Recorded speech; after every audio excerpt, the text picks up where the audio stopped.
everyone, and welcome to this new episode of An Ingenious You. Today's guest is Dr. Nicholas Covino, who since 2002 has served as president of William James College in the Boston, Massachusetts area. Dr. Covino is a practicing psychologist, and his clinical career and research interests have been devoted to caring for the psychological needs of medical patients and engaging in long-term psychotherapy with adults. Before coming to William James, he was the director of psychology and director of training at the Beth Israel Deaconess Medical Center in Boston. He is a psychoanalyst, a member of the Boston Psychoanalytic Society and Institute, and a former faculty member at Harvard Medical School. Under his leadership, the college has grown from a single degree institution to one with 4 academic departments and specialty training in military, global, forensic, and leadership psychology. And in addition, the college offers consultative services to schools, courts, and businesses. So President Covino, it is my pleasure to welcome you to the Ingenious You podcast. Thank you very much. Thank you very much. Now, we like to start by finding out a little something about our guests. And so you've had a very interesting professional journey. Can you give us some sense as to how the dots connect in terms of how your journey has unfolded and what influences have shaped who you are today and your pathway to a college presidency? So I'd like to say that it was intentional, and all of the choices that I made were planned out in advance and informed by research and data. But that's not what happens. As you also know, most things happen by chance. And so I had been 20 years at the Beth Israel Hospital running a service, a clinical service, and also an internship for people studying for their PhDs in clinical psychology and a postdoc.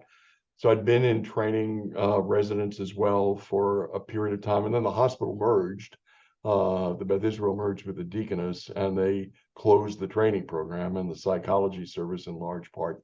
And so I went into private practice after that. Somebody called me and said, "Did you want to take this job at what was then the Mass School of Professional Psychology?" And I said, "No." And thank you. I'm in private practice. I'm here with my friends. I'm doing very well. I've got a beautiful office on Beacon Street. And then several people called me up and said, "You know what, you really would be good at that job. You should at least look at it," which I did. And then I came to like what they were trying to do. So I took a job that I thought was one thing. I quickly found out that it was another thing. That also happens, I'm sure, for most people. Nobody told me they were in such difficult financial straits, or I probably wouldn't have taken it because I wouldn't have thought myself capable.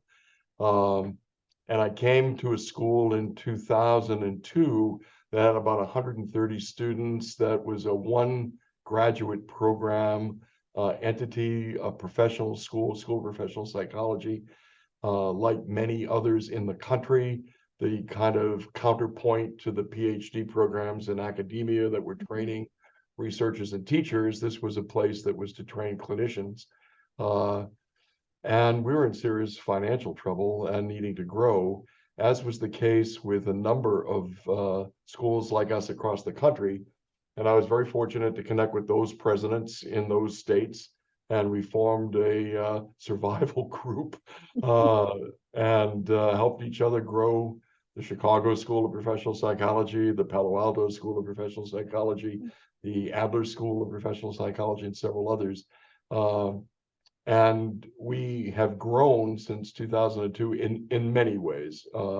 We've changed our name. We've added 4 academic programs. We're now probably students and staff, about 1,100 folks, and we've got a much more pointed mission than we had.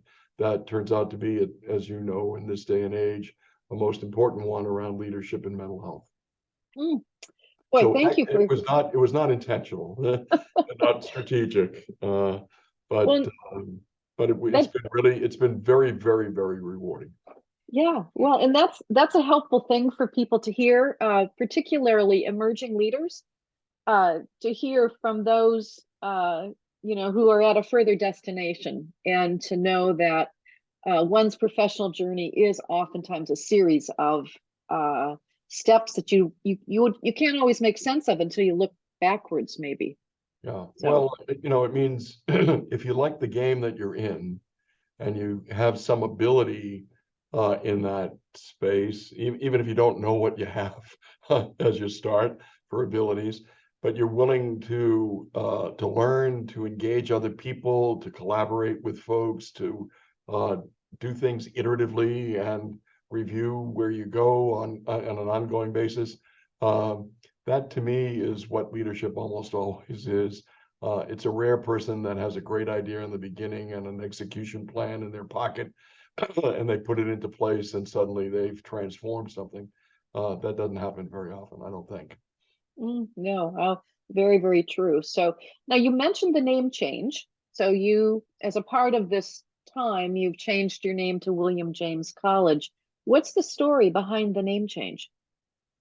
So there actually is a story behind the name change that may be interesting. The bigger story, the strategic story, is at one point in our evolution. So we began as a one department school of professional Mhm. psychology that gave a clinical psych doctoral degree, a PsyD in clinical psychology.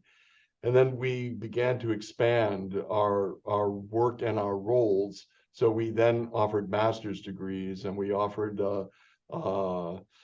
specific programs in workforce development, so that we attracted military students to come because the war was returning a lot of veterans with mental health issues, and we needed to bring a different type of provider group to meet those military needs. And our thought was a military person would understand and develop a better relationship with that population than civilians do, which is also true. The literature would suggest that civilians working in and with military don't do as well as military do working with programs, training programs, treatment programs for military.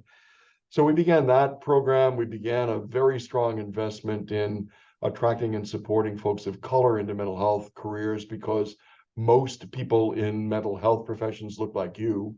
And that's like 86 or 87% of folks are Caucasian, many of them female.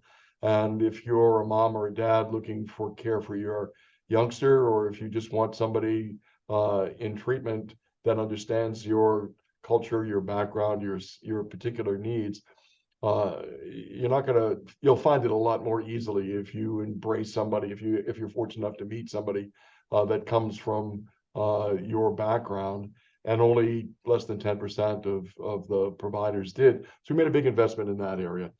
So long story short, about 2015, we bought a building. We were growing our departments. We were expanding our programming.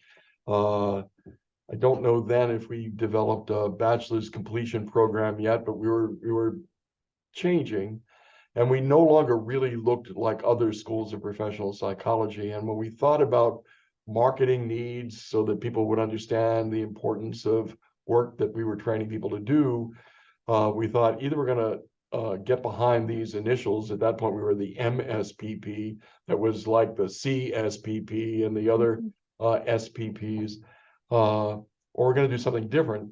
And so we started to think with a small group of us, what would the name be if it wasn't the Massachusetts School of Professional Psychology? And as God is my judge, and probably is my judge, I got a card in the mail addressed to Mr. William James at my home address in my post office box. And I thought, William James, if we were to change our name to William James, the father of American psychology, a person who had a lab at Harvard but never used the lab because he was doing applied psychology in the community. I thought, that would be great. So I thought, but there's probably 27 William James colleges in the country. There were none. And then I thought, probably the William James family, someone should have a conversation with them. How would you find them?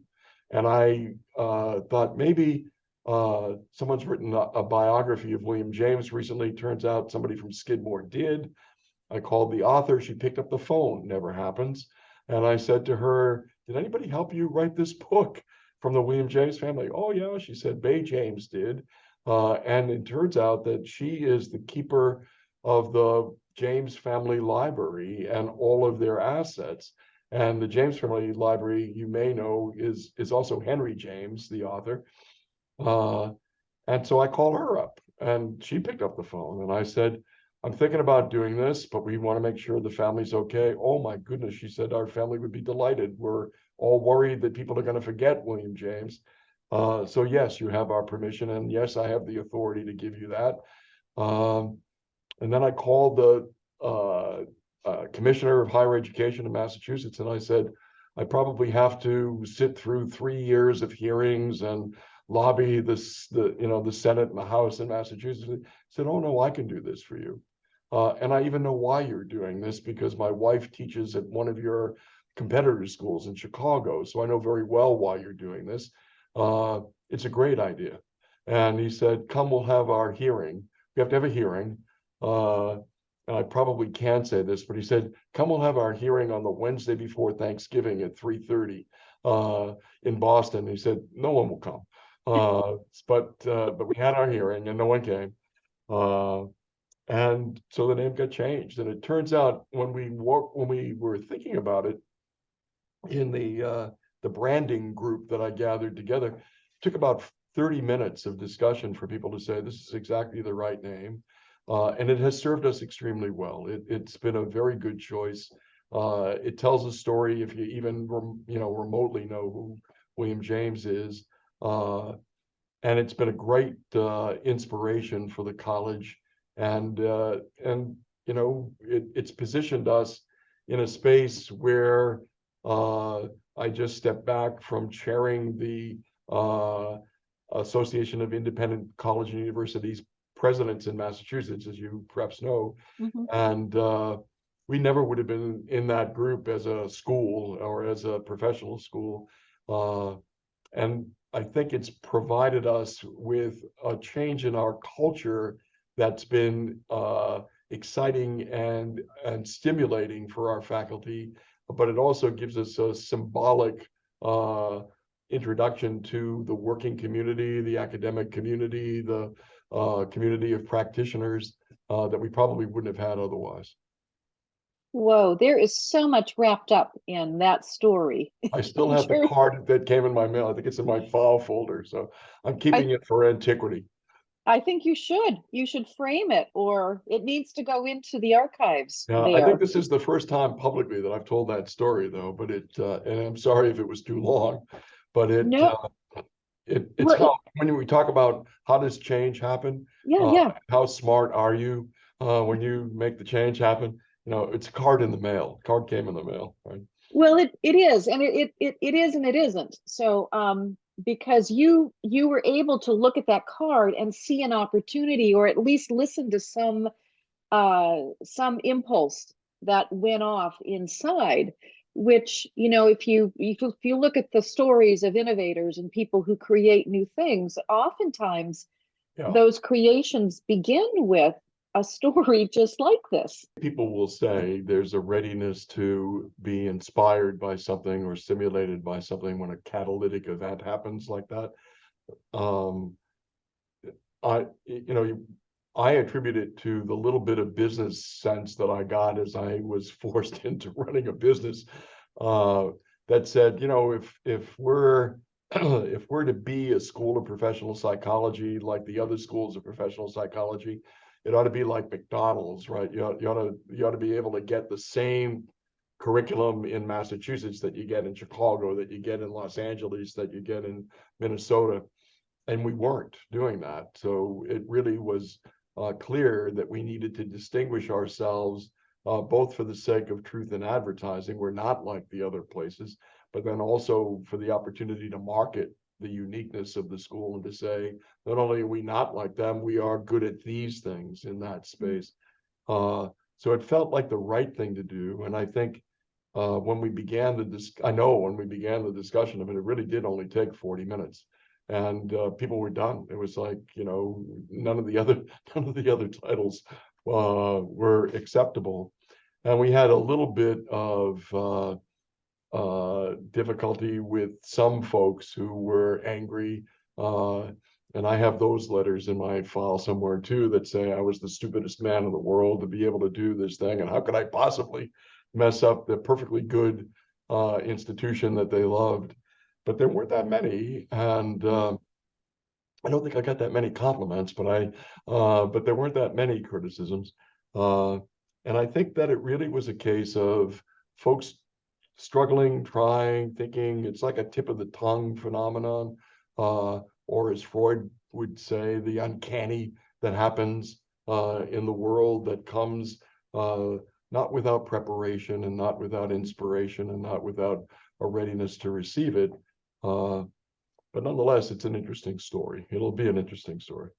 Yeah, yeah, no, thank you for sharing it, and it very, very providential Yeah. in so many ways. So now, one of the themes of your leadership journey is an obvious ability to lead change, or at least to manage change as it's unfolding in front of you. So can you speak a little bit to the challenges or surprises or lessons that you've learned from leading change? One of the lesson is that change occurs because a group of people facilitate it. And that may be concentric circles of people. So you may have, as I did, I was extremely fortunate to fall in with a group of my peers that had the same problem that I did, managing a failing, financially failing institution that had great upside, that had great promise. And, you know, if you look at the Chicago school now, it's exponentially larger than it was but we all began with about 100 students or 130 students in a parking lot someplace, that in a factory building. And we all had about a year and a half to live before change needed to happen to make that grow. So lesson one, find friends, find friends and engage them, be honest with them, share with them. And we shared most everything except the things that you're not allowed to, meaning you're not allowed to talk about your tuition in the future as a group. But we shared most things with each other, and we visited each other's campuses. We talked with each other's trustees. We were there when things were scary. One of our members went out of business, had to fold.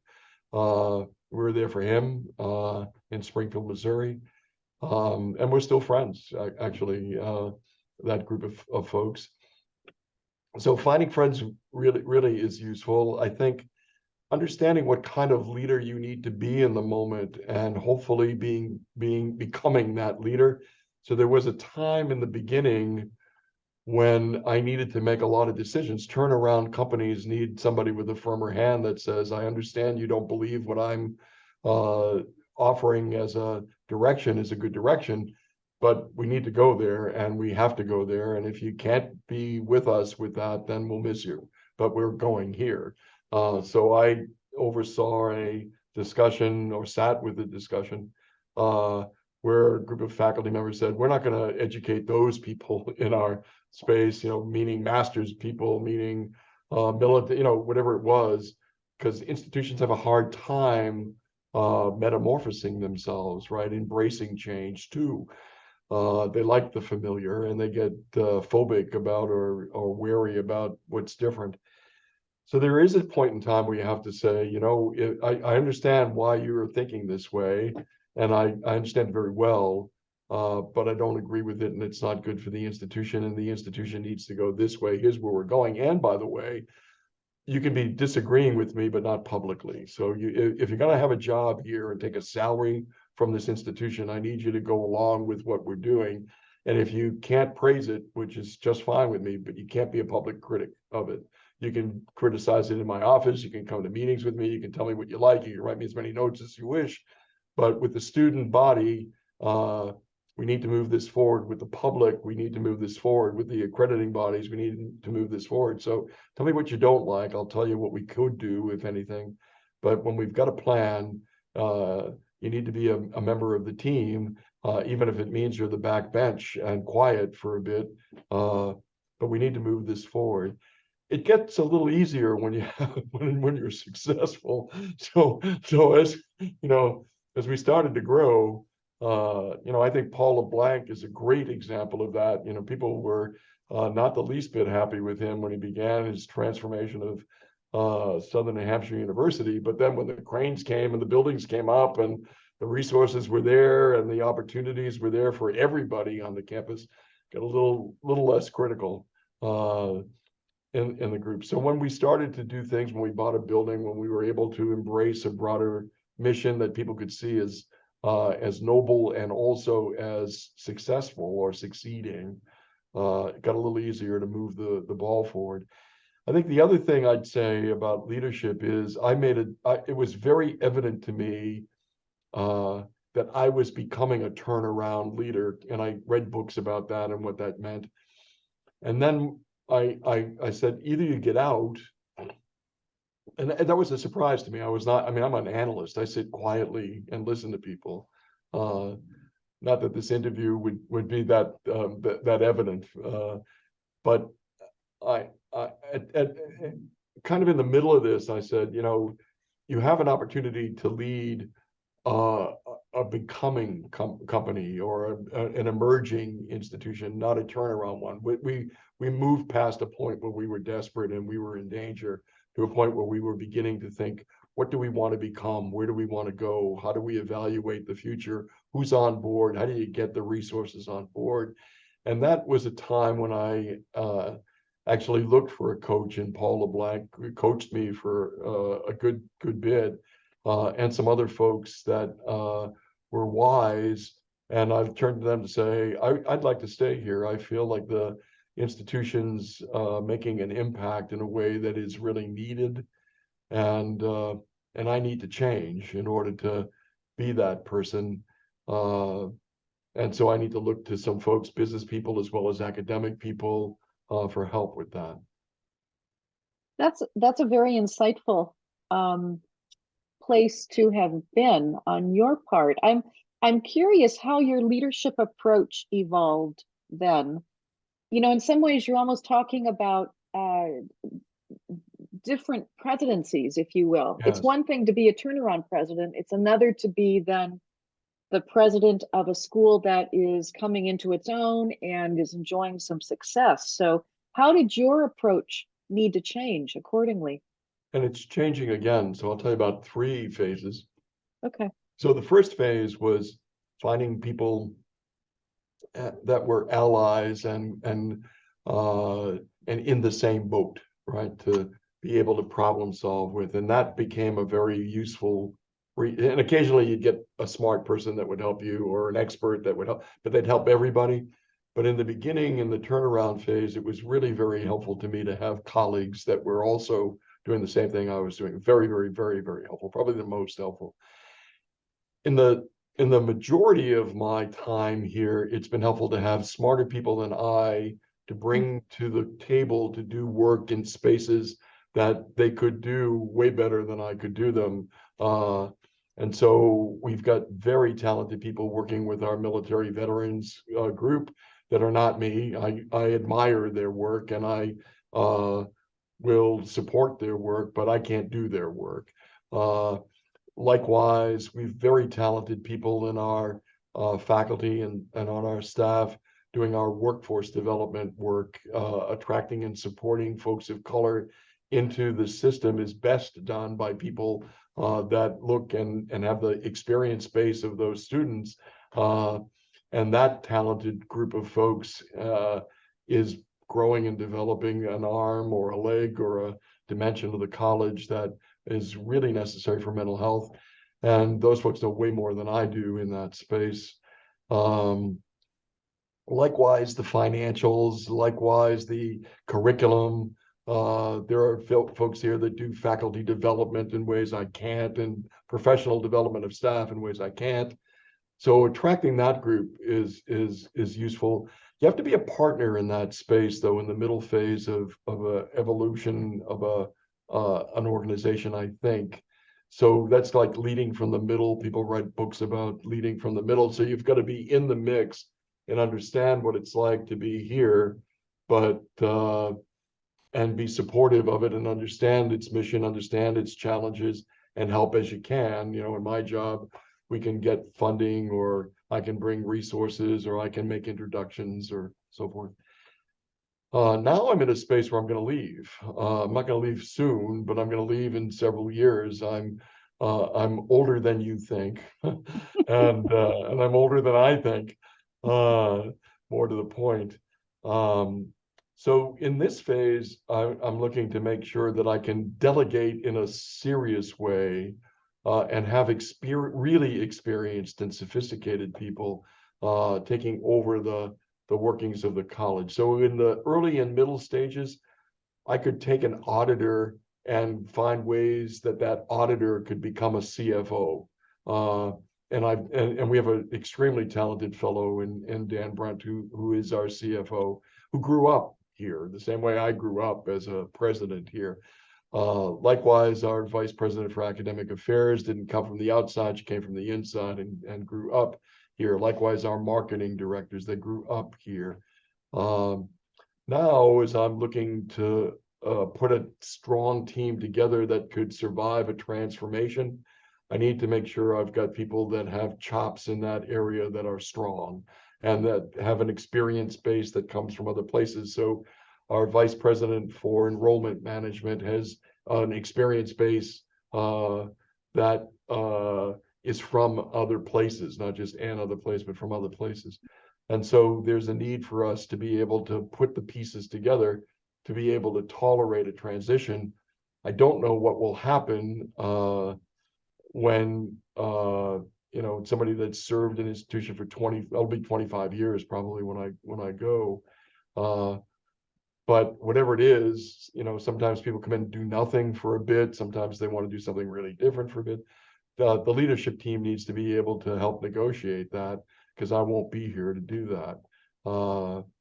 And so that's a third phase now. That's again something I'm thinking intentionally about. Let me ask you, I have one other question about the college. It has to do with the culture. And as a president, as a new president, and then presiding over an evolving institution, what have you learned about what it takes to effectively manage the culture and the cultural dynamics? Patience with yourself when you're up at 2 o'clock in the morning, mad about something or scared about something, and a patient wife that doesn't panic when she wakes up at 3 and you're not in the bed, but you're somewhere in the house walking around. That's an excellent question, and it's something we actually talk about deliberately as a group. So here's a place that mostly, again, was Caucasian, mostly small. Many of the people in the early days of our institution were interested in, we had a goodly number interested in public service, but not like now. People were transforming themselves into private practice, or that work with folks at a sophisticated level as psychotherapists. Now, our students are DMH employees, Department of Mental Health employees, and mental health agency employees, and we've got folks coming again with needs that typically were not part of that space, and we need to think about how to teach them differently. And so we are intentionally having those discussions. So for a faculty, let's say, that was accustomed to teaching doctoral students only, let's say, and folks coming from privileged backgrounds largely, let's say, what's it like to teach somebody who is 29 or 33 and they're finishing their bachelor's degree? What happens when, and it has been happening, when you take a person who was successful in community college into your bachelor's completion program and they don't do work at the same level? You know, is that them, that they don't have the horsepower to do the work? Is it my fault because I've invited the college to embrace a larger student body that is ill prepared for, you know, for school? Or do we, as a faculty and as an institution, need to embrace a different pedagogic style and think about, you know, how do we work with teams of students? How do we give people iterative approaches to their deadlines and learning and academic products.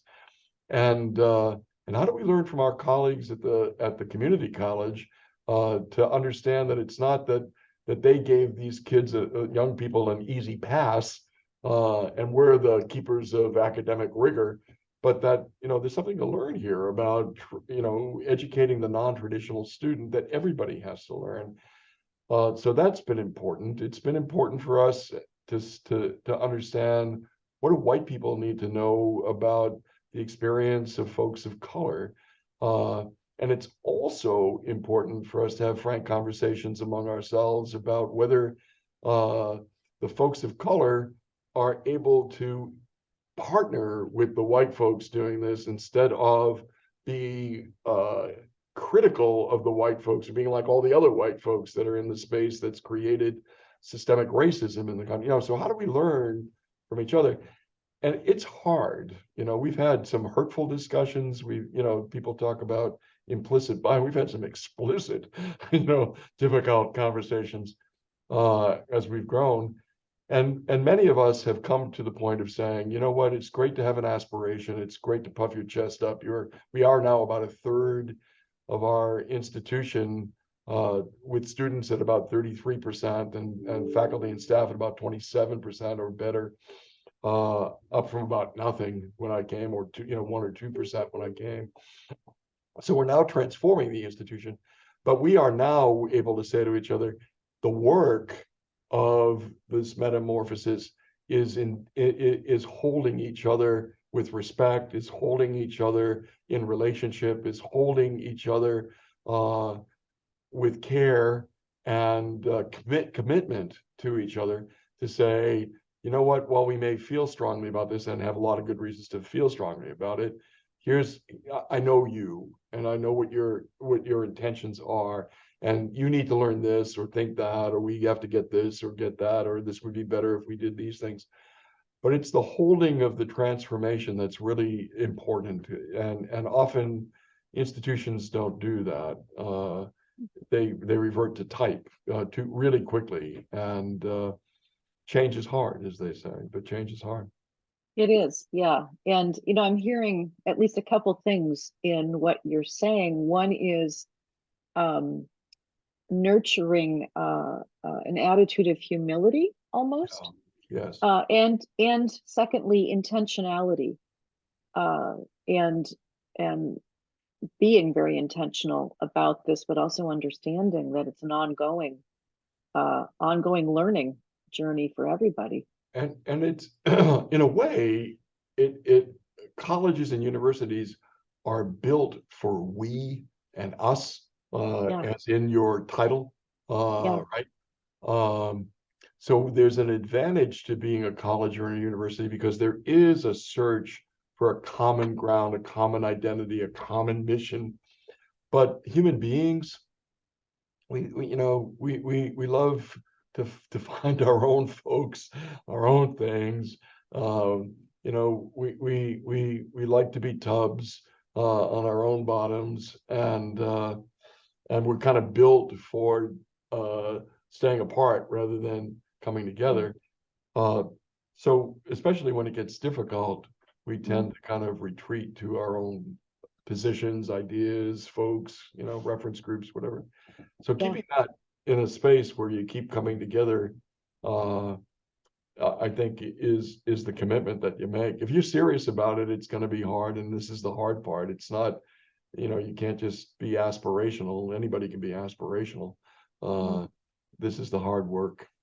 We're wired for tribes, I think. Yeah, I think so. I think so. Yeah. It's where we trust. It's where we feel safe. It's where we draw our strength. And as I said, when I was in trouble, real trouble in the beginning, I found my tribe of people that looked like me and served like me. I mean, they weren't all me, but it was helpful. Yeah. So I want to change the subject here, because I know you get a lot of requests for interviews about the topic of mental health. So I want to make sure we have time to get your insights on this.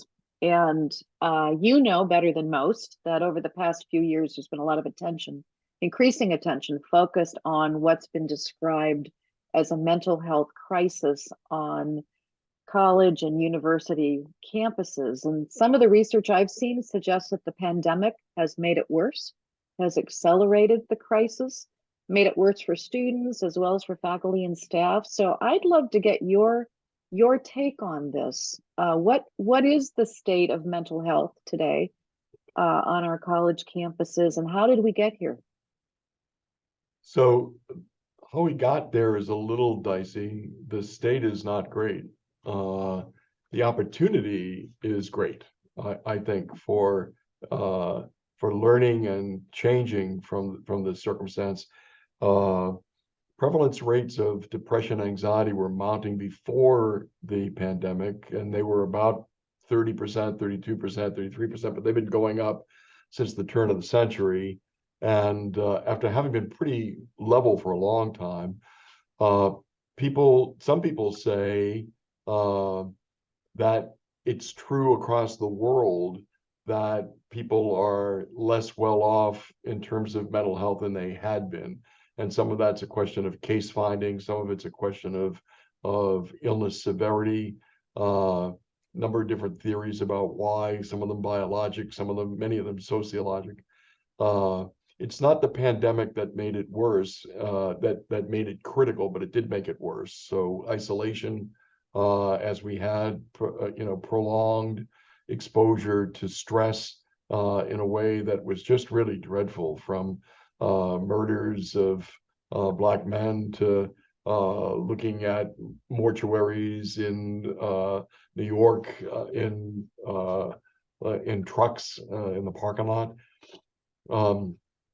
So there's been an evolution of that. Folks will also say that we've done well treating mental health problems, and so people that ordinarily wouldn't have made it to college are now making it to college. The more cynical people would say we've now been looking to expand our reach to bring a lot more people in that may not have been welcome before, that now have needs.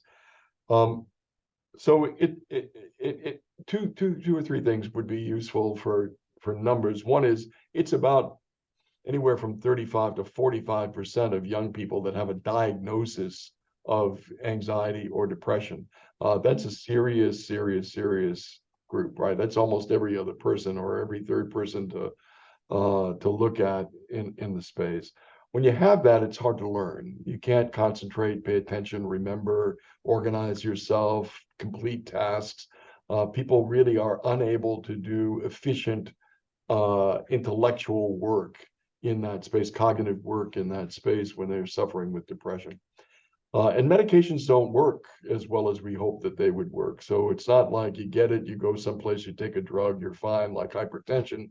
I think something like 40%, 50%, maybe even more of the time, people don't get better from medications, especially young people don't get better from medications. And some of the SSRIs that we use with adolescents make them suicidal. So, and that's been rising. It's about 25% of people have suicidal ideas. So it's serious. The other thing to look at that is important, two things to look at that are important to me.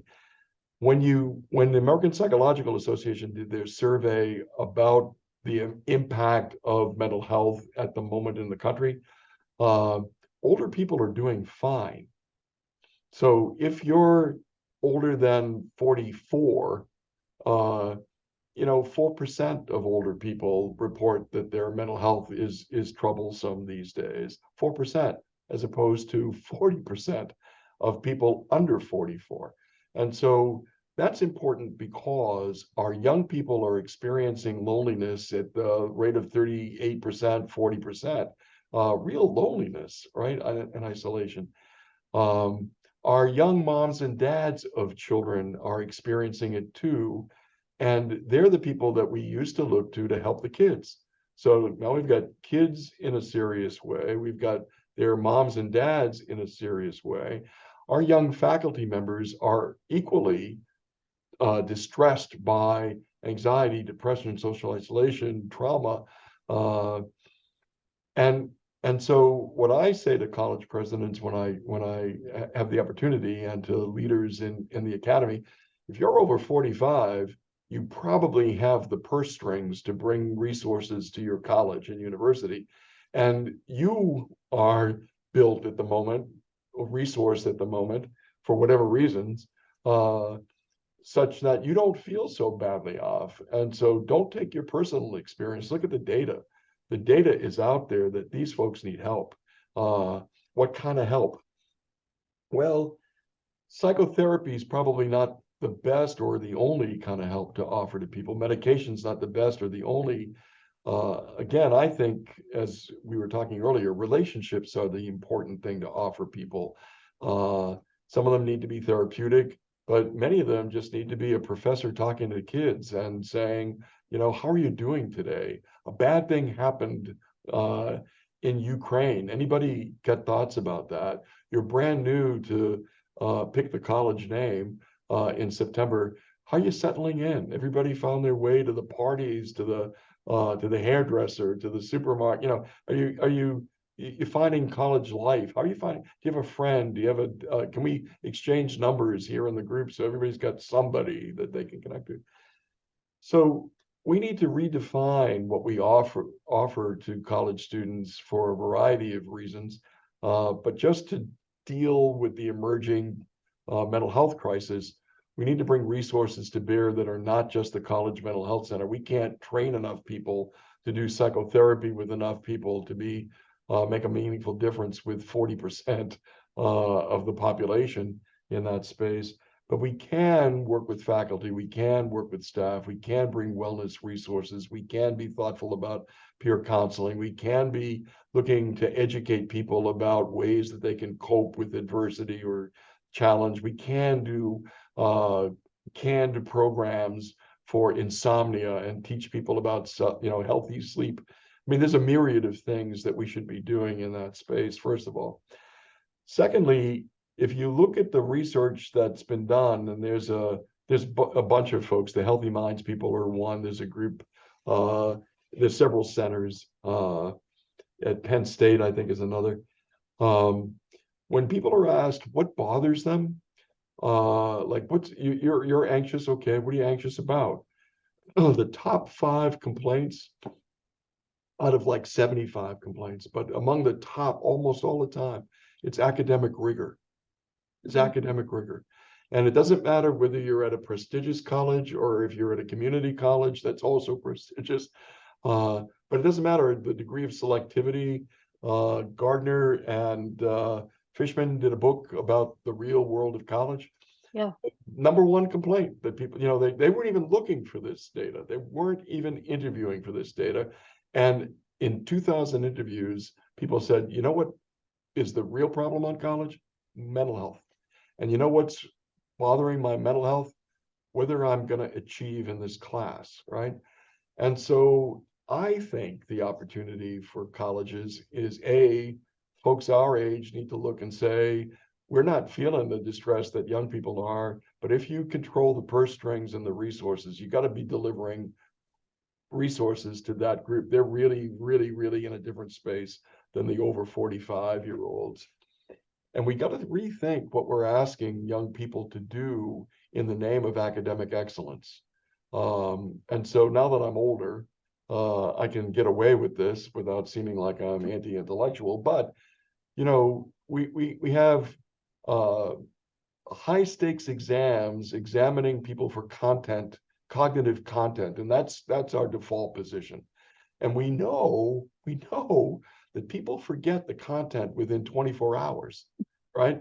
And you and I are experienced enough to know that even if we were to go and lecture about something that we have known well and papers that we may even have written, we'd have to go reread them before we spoke about them because we forget. That's the nature of the human being.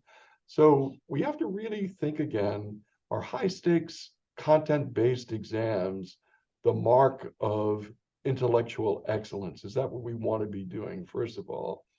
And I don't think it is anymore. I've come to believe that there needs to be a host of other ways of assessing learning that we know work, but that are more labor intensive than a high stakes exam. And if you're in an elite college and you have quarter systems and you've got people who are suicidal or anxious a lot or depressed, and you're giving people 4 opportunities to take high stakes exams in your quarter system, you need to really think about what we're bringing to the table in that space, and think about how to do it differently. And I think that that's an opportunity for colleges and universities now with mental health. And I know that it's an opportunity for us to think about everybody on campus holding everybody's mental health. That includes all of us holding the professor's mental health and the administrator's mental health, and maybe even an occasional president's mental health. But there's a need for us to say, we're doing that. And it's particularly important, I think, just as one last point, because we have young people growing up in front of us. So the change that occurs, the psychosocial change that occurs in an 18-year-old becoming a 22-year-old or a 23-year-old is exponential. It's probably the most robust period of change next to the 0 to 3 period of change, when people move from infant to toddler to young child.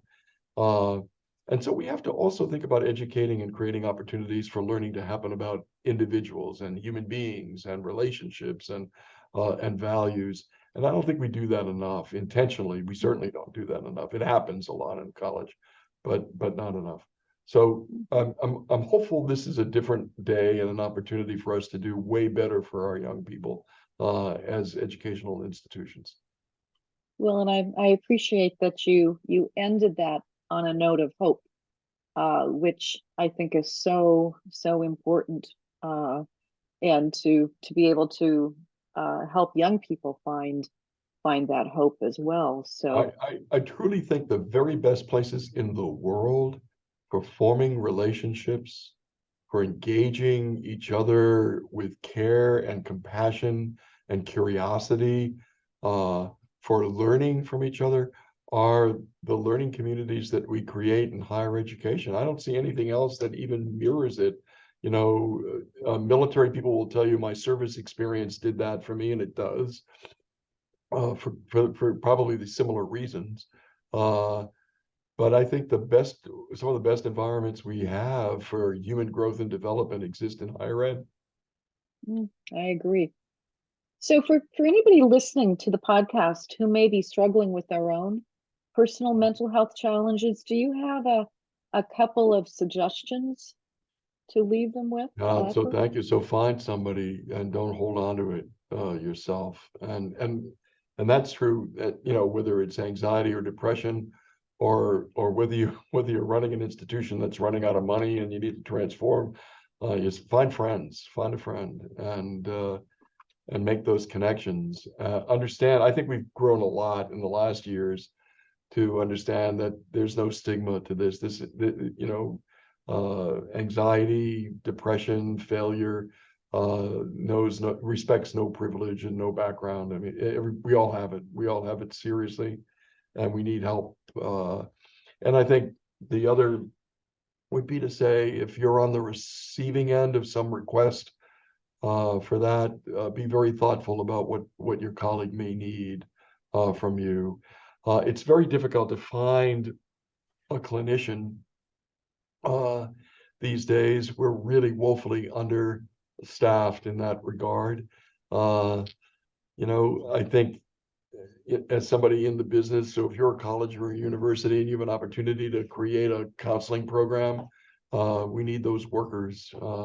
If you're a philanthropic person and you're interested in issues like this, find a place to make a donation to and give support to that. So there's a lot of ways we could be helpful. But I think if you're a person in that space, understand you are certainly not alone. All of us have had these struggles in our own life, and certainly within our family unit. I never meet somebody that I will share my story with, that some of the challenges in my family. Never meet a soul that doesn't say to me, that's my family too. That's my family too. So we're kind of trying to get out of the darkness of this into the light and say, we can be more helpful to each other than we've been, and we really will benefit if we are. Thank you. Thank you for that. Thank you. Nick, we have one final question. It's the Ingenious You signature question. So, Okay. any innovation or new idea in higher education that has captured your attention that you're particularly excited about right now?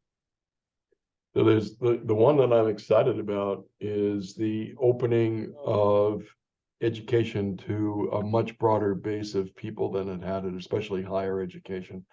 I credit a lot of people with that. I think many people deserve credit, but I'll mention Paul LeBlanc because I'm a big admirer, and I think the work he's doing is really extraordinary. And it's not without its critics, but I think it's got its fans. So I think we're in a space and time where we understand that many people can come to higher education to get the kinds of growth and development and skill set that we can offer. And that's a good day for our country. It's a great day for our country.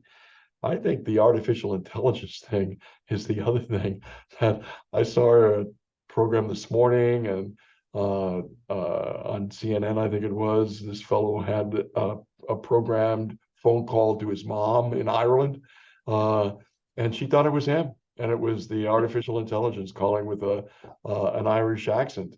I don't know what we were doing with that, but we really ought to be thoughtful about how it can be helpful as well as how it can masquerade as academic papers for us. So I think both of those things would be the things I'd look to. Yeah, they're both exciting. And if we had more time, I would ask you for your thoughts about AI and its use in meeting the need for more therapists, and whether there's a role that AI could play in expanding that resource. So, and I'd have to tell you that I don't know anything about it. So the fact that we're out of time isn't costing you or your listeners anything. But I do think it's an object of study. I think we have to start to look and see what can we do that isn't 45 or 50 minutes on a couch anymore, but is coming at the problem in a variety of different ways. So thank you for this opportunity. Oh, thank you. This has been so inspiring. I've learned a lot, and I know your comments and insights will be of great value and help to our listeners. So thank you so much. Well, thank you for giving me the chance.